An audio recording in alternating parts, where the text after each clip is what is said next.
जब भारतवर्ष के आकाश पर जुर्म के काले बादल छाए हुए थे, भाई भाई का दुश्मन बन चुका था।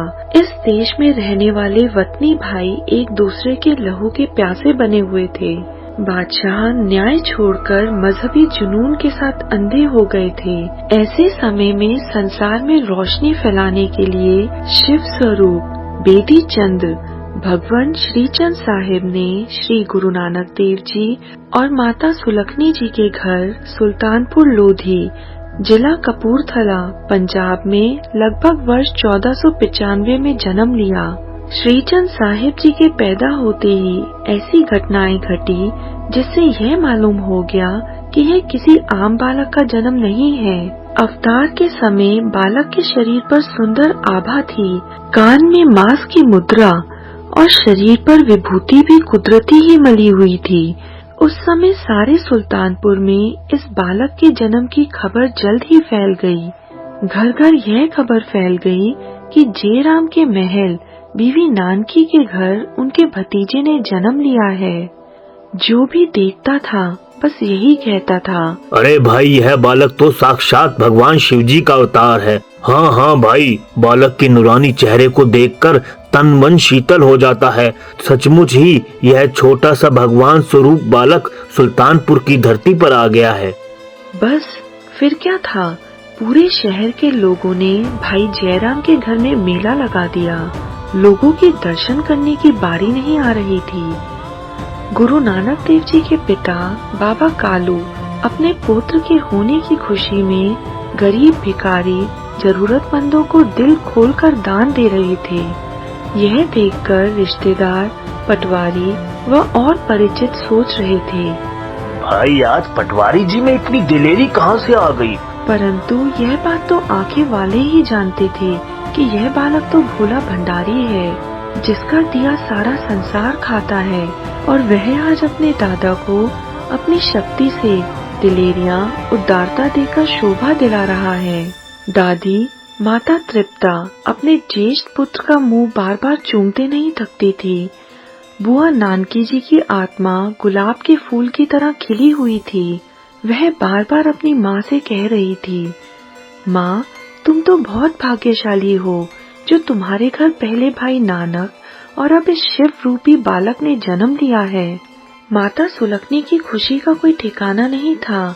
तुरंत ही ये खुशखबरी सुन नाना मूलचंद और नानी चंदो रानी भी पहुंच गई और उन्होंने भी दिल खोलकर खराते बांटी।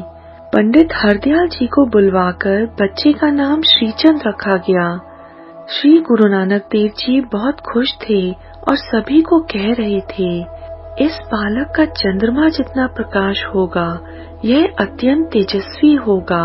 हमने गृहस्थ जीवन को प्राथमिकता दी है और यह ब्रह्मचारी रहते हुए जब तब त्याग के सभी कार्य कर दुनिया में उदासी संप्रदाय को चमकाएगा। क्योंकि श्री गुरु नानक देव जी सुल्तानपुर में बहन नानकी जी के पास रहते थे, अतः बाबा श्रीचंद जी महाराज का जन्म सुल्तानपुर लोधी में हुआ। बहन नानकी के घर कोई संतान नहीं थी। दयालु श्री गुरु नानक देव जी ने अपनी पहली उदासी पर जाने से पहले श्रीचंद जी महाराज को अपनी बहन की झोली में डाल दिया और छोटे पुत्र बाबा लक्ष्मीदास जी महाराज अक्सर अपनी माता के साथ पखोपुर नाना रहे। जब श्रीचंद महाराज 4-5 साल के थे तो एक साधु ने उनके घर के सामने आवाज दी, माता भिक्षा दो, भिक्षा दो, माता भिक्षा दो। माता सुलखनी जी और बुआ बेबे नानकी घरेलू कामकाजों में व्यस्त थी, इसलिए उन्हें बाहर खड़े साधु का पता नहीं चल पाया। परंतु बाबा श्रीचंद वहीं पास में खेल रहे थे। जब साधु को अपने द्वार पर भिक्षा मांगते उन्होंने देखा तो वो संत को देखकर मुस्कुराए और उन्हें वहीं रुकने के लिए हाथ दिखाकर वे अंदर की ओर चले गए।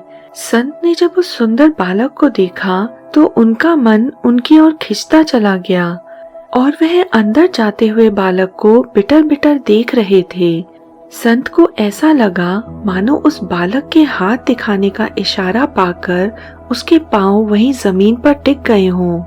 आगे चलने की अब उसकी हिम्मत नहीं पड़ी।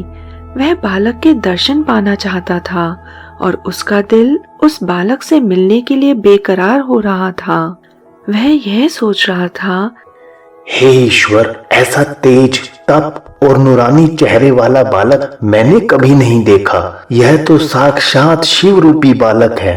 अभी वह यह सोच ही रहा था कि अंदर से बालक अपनी मुट्ठी बांध के कुछ लाता वापस आता हुआ दिखाई दिया। साधु का मन बालक को देख प्रसन्न हो रहा था और उसने तुरंत अपनी भिक्षा का कटोरा बालक के सामने आगे बढ़ा दिया। बालक ने जब मुट्ठी खोली तो उस साधु का कांसे का कटोरा हीरे जवाहरातों से भर गया। साधु यह सब देखकर हैरान हो गया और उसके पैरों तले जमीन खिसक गई। वह तुरंत बोले, हे मेरे छोटे से प्रभु, मेरे दिल को मोह लेने वाले प्यारे शिव शंकर, भोले भंडारी, मैं तुम पर कुर्बान जाऊं। मैं तो एक साधु हूँ, भिक्षु हूँ, मुझे हीरे जवाहरातों की क्या जरूरत, दाता आटे की भिक्षा दो। अभी वह साधु यह सब कह ही रहा था कि माता सुलक्ष्मी और बुआ बेबे नानकी जी बाहर आ गई। वे भी बाबा श्रीचंद का यह कोतक देखकर हैरान व परेशान हो गई। फिर बुआ बेबे नानकी ने बाबा जी को गोद में उठाया और वह बोली, मुझे बताओ यह तुम कहाँ से लाए हो? बाबा जी ने नन्हे नन्हे हाथों से एक बोरी की तरफ इशारा किया, परंतु उसमें चने भरे हुए थे और बाबा जी के हाथों में जितने चने आए थे केवल वही हीरों में बदले थे। इसके पश्चात माता सुलक्ष्मी और बेबे नानकी ने साधु से विनती की कि जो बालक ने आपको दिया है कृपया करके उसे स्वीकार करें। संत ने बाबा जी के सामने शीश झुकाया और यह कहकर चल दिए, सबना जिया का इक्को दाता, सो में विसरी ना जाए। बाबा श्रीचंद जी का जीवन लगभग 150 सालों का रहा। उन्होंने अपने जीवन में क्या क्या कोतक या चमत्कार किए। इतना चमत्कारी तेजस्वी होने के बाद भी श्री गुरु नानक देव जी ने उन्हें अपनी गद्दी न देकर भाई लहना को गुरु क्यों बनाया? क्या बाबा श्रीचंद जी एक खराब पुत्र थे? यह सब देखने के लिए हमारे चैनल को सब्सक्राइब करें और बेल बटन दबाना न भूलें।